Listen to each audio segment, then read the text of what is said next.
The proposed delimitation of Lok Sabha constituencies is hanging over our heads like the sword of Damocles. Various reports indicate that the BJP-led union government is going ahead into the delimitation process without any consultation. This sudden move is not driven by any constitutional principle or any democratic imperative, but by narrow political interests. The delimitation process, if it is undertaken after the census, will lead to a large increase in the number of seats of northern states, while there will be a significant reduction in the representation of the southern states in parliament. This will suit the BJP as they hold greater influence in the north. If delimitation is carried out purely on the basis of population, then Kerala and other southern states will suffer, as we have been bringing down our population since 1973, when the previous delimitation was carried out, in which the number of seats in the Lok Sabha was reorganized. Our states are now said to be punished precisely for our sincere implementation of the National Population Policy of 1976. When a state faithfully implements a nationally recognized policy, it deserves special consideration for that very reason. Not only is this consideration being denied, but we are even being penalized for fulfilling our duty to the nation. This is the crux of the current issue. The National Population Policy of 1976 was not intended only for specific regions of the country. It was declared by the Union government as a policy for the entire nation. However, many states failed to implement it effectively. Our states, on the other hand, have implemented it commendably. The Union government has praised us time and again for our achievement. Yet the same Union government is now punishing us for having achieved the target and going beyond it. The approach seems to be, now you have a smaller population, so now you deserve lesser funds and lesser representation. This is deplorable. Our states, which have implemented the national population policy with dedication upholding the broader national interest, are already being punished in another way.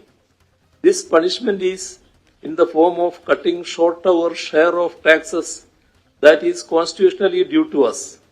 Our decreasing population is being cited to justifying it. Kerala's share, which was 3.875% during the 10th Finance Commission, has now dwindled to a paltry 1.925% in the 15th Finance Commission. Effective implementation of population control measures invariably leads to rise in the public health spending. However, while devolving funds, no special consideration is given for the same.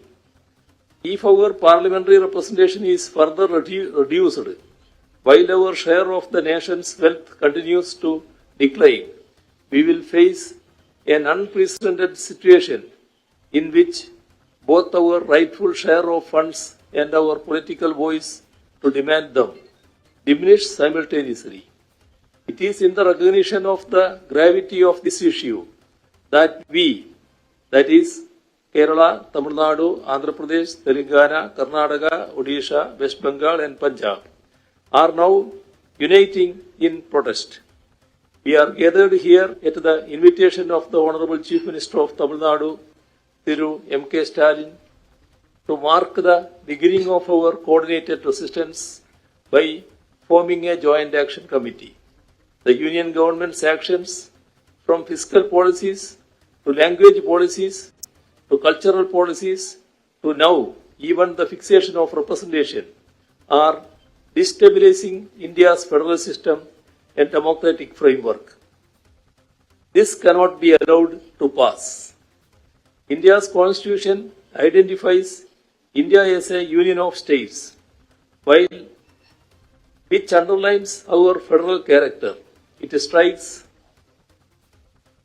a balance between the union and the states. The current effort at delimitation disrupts this equilibrium, disproportionately empowering states that fail to implement national policies like population control. States that prioritize education, healthcare, and gender equity will be penalized for their progressive choices. This creates a perverse incentive, as states will be discouraged from investing in human development for fear of losing political representation.